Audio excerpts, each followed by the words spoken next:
तो आज फिर हम लोग एक मंदिर के बारे में बात करने जा रहे हैं और इस मंदिर को बनाना आज भी एक असंभव सा प्रतीत होता है। आज बात करने वाले हैं कोपेश्वर शिव मंदिर, जो कि कोल्हापुर महाराष्ट्र में स्थित है।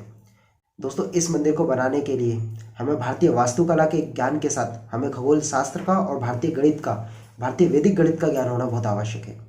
क्यों दोस्तों? क्योंकि इस मंदिर में एक स्वर्ग मंडप पाया जाता है और केवल कार्तिक पूर्णिमा के दिन रात को 12 बजे चांद इसके मध्य में आता है, जैसा कि आप देख सकते हैं। दोस्तों, यह मंदिर इतने रहस्यों से भरा हुआ है कि आप कल्पना भी नहीं कर सकते। दोस्तों, इस मंदिर का निर्माण पूर्णतः पत्थरों से किया गया है और सबसे हैरानी की बात यह है कि इन पत्थरों को जोड़ने के लिए किसी भी प्रकार के चूना, गारा या रासायनिक पदार्थ का उपयोग नहीं किया गया है। इन पत्थरों को इंटरलॉकिंग सिस्टम के द्वारा जोड़ा गया है।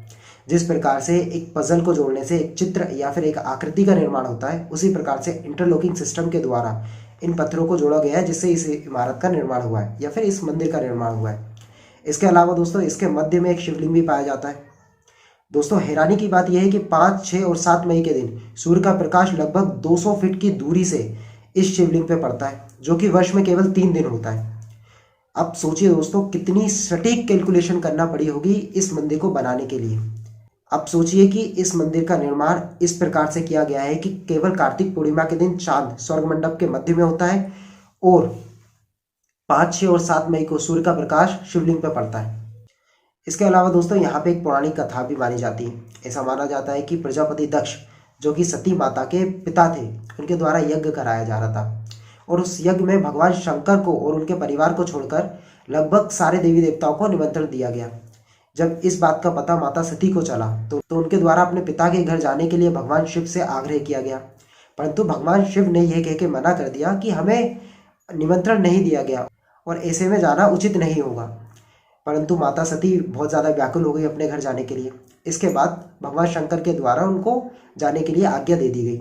जब माता सती अपने पिता के घर पहुंची तो उनका किसी भी प्रकार से कोई स्वागत नहीं किया गया, केवल माँ के द्वारा थोड़ा सा स्नेह दिया गया। बाकी उनकी बहन और उनके पिता के द्वारा उनको कोई स्नेह नहीं दिया गया।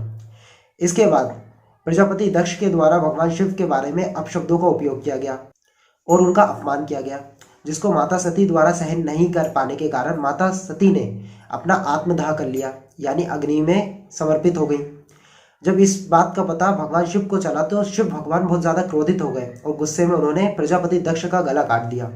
बाद में उन्होंने बकरे का सिर लगा के उसको ठीक भी कर दिया था। परंतु दोस्तों, शिव भगवान बहुत ज़्यादा क्रोधित थे और ऐसा माना जाता है कि भगवान विष्णु के द्वारा भगवान शिव के क्रोध को शांत करने के लिए कोल्हापुर में लेके आया गया और कोल्हापुर में जिस स्थान पे लेके आया गया वहाँ पे शिव मंदिर का निर्माण किया गया, जिसे कोपेश्वर शिव मंदिर कहा जाता है, जिसका अर्थ होता है गुस्सा। कोप मतलब होता है गुस्सा या क्रोध, तो इसलिए इस मंदिर का नाम कोपेश्वर शिव मंदिर पड़ा है। और दोस्तों, ऐसे ही कई मंदिर हमारे इतिहास में, हमारे भारत में, जिनका हमें पता नहीं है, जिसमें इतने ज़्यादा उन्नत विज्ञान का उपयोग किया गया है कि आज भी उन मंदिर को बनाना असंभव सा प्रतीत होता है। ऐसे ही और मंदिरों के और हमारे सनातन धर्म के बारे में जानने के लिए इस YouTube चैनल को सब्सक्राइब कीजिए, लाइक कीजिए, शेयर कीजिए। जय हिंद।